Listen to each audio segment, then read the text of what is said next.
Hello guys, welcome to my channel and সবাইকে প্রথমে happy new year 2026 বলে দিচ্ছি। আমি আমার বোনকে নিয়ে ছাদে চলে এসেছি। আর ছাদে যতগুলো গাছপালা আছে, আজকে কিন্তু গাছপালার ভিডিও আমি আপনাদেরকে দেখাবো। তো ফার্স্টে আমি আপনাদেরকে দেখাবো যে কিভাবে গাছের মাটি তৈরি করতে হয়। ওই জন্যে এখানে দেখুন মাটিটা রেডি হয়ে গেছে। তো 2 মাস অপেক্ষা করার পর ফাইনালি মাটিটা আজকে এসেছে নিউ ইয়ারে। তো আমি এখন মাটিটা তৈরি করার জন্যে মাটির যে জিনিসপত্র লাগবে সেইগুলো আমি নিয়ে নিচ্ছি। এর জন্যে 2টা মাটি আর হাফটা বালি আর কোকোপিটের মিক্স আর 1 টব শুকনো গোবর সার। আপনারা যদি চান তাহলে নর্মাল গোবর সার বা কিচেন কম্পোস্টও ইউজ করতে পারেন। তো এখন আমি মাটিটা মিক্স করে নেব। দেখুন মাটিটা এখন মিক্স করে নেব। এর জন্যে ফার্স্টে 2টা মাটি নিতে হবে। এখানে 2টো মাটি নিতে হবে।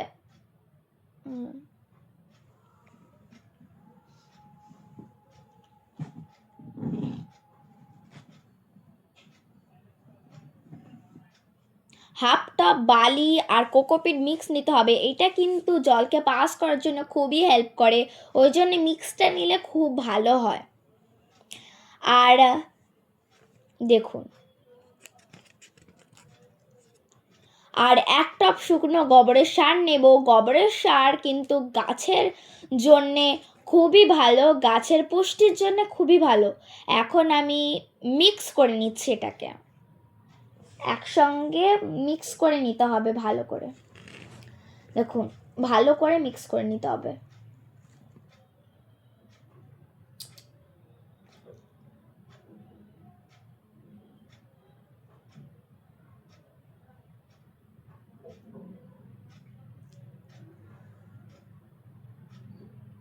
ভালো করে মিক্স করে নিচ্ছি। তো এখন আমার সয়েল মিক্সটা হয়ে গেছে। এখন আমি গাছগুলোকে এখন লাগিয়ে নেব। এখানে টবের ভিতরে মাটিগুলো ভরে নিতে হবে।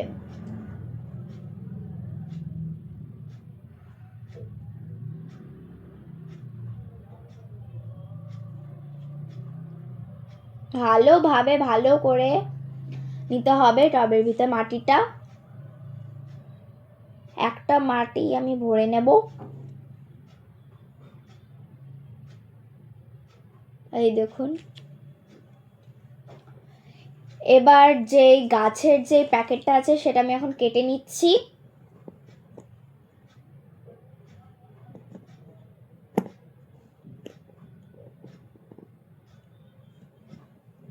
দেখুন কেটে নিচ্ছি।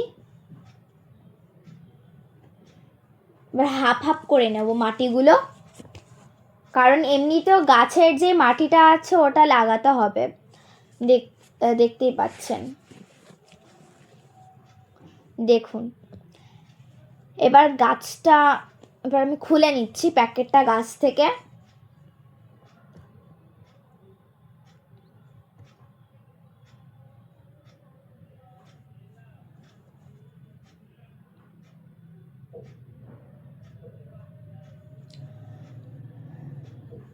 দেখুন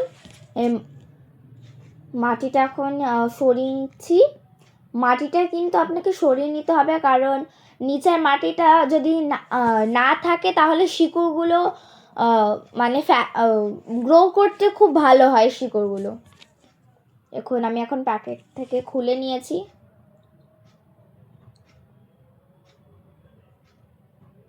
দেখুন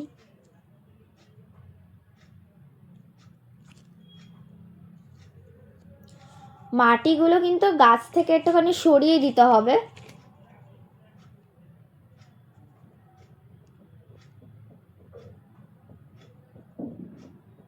দেখুন মাটিগুলো আমি গাছ থেকে সরিয়ে নিচ্ছি। আর যেগুলো যেই শিকড়গুলো একটুখানি ব্রাউনিশ হয়ে গেছে সেই শিকড়গুলো কিন্তু সরিয়ে নিতে হবে, কারণ আমাদের ইম্পর্টেন্ট হচ্ছে সাদা শিকড়। ওই ব্রাউন কালারের শিকড় কিন্তু আমাদের জন্য ইম্পর্টেন্ট না, ওইগুলো কোনো কাজের নয়।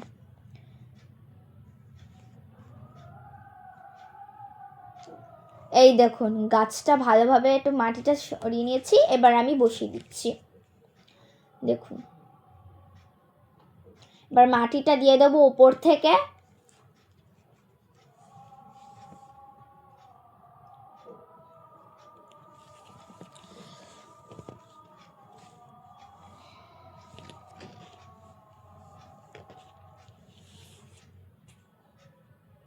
দেখুন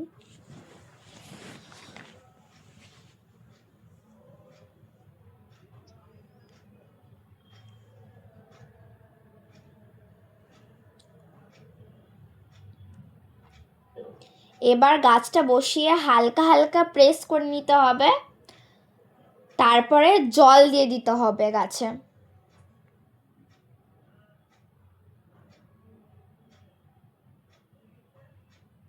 দেখুন এবার এরকমভাবে সব কটা গাছ কিন্তু আমি এখন বসিয়ে নেব, মাটি দিয়ে ভালো করে বসিয়ে দেব। এরকমভাবে আমি সব কটা গাছ বসিয়ে দেব। তো এখন আমার গাছ লাগানো হয়ে গেছে। তো এরকমভাবে আমি রক্তগাঁদা গাছ, হাজারি গোলাপ গাছ আর চন্দ্রমল্লিকা গাছ লাগিয়ে নিয়েছি। এখন 10 থেকে 15 দিন অবধি এটাকে একবার করে জল দিয়ে দিতে হবে, আর চালের জলও দিয়ে দিতে হবে। 10 থেকে 15 দিন পর এটাকে ক্যালসিয়াম দিতে হবে, আর সে দিতে শুরু দেবেন। তারপরে যেগুলো আছে সেগুলো আমি আপনাকে পরের ভিডিওতে বলে দেব। তো আজকের অবধি আমার গাছ লাগানো কমপ্লিট হয়ে গেছে। তো বাই বাই।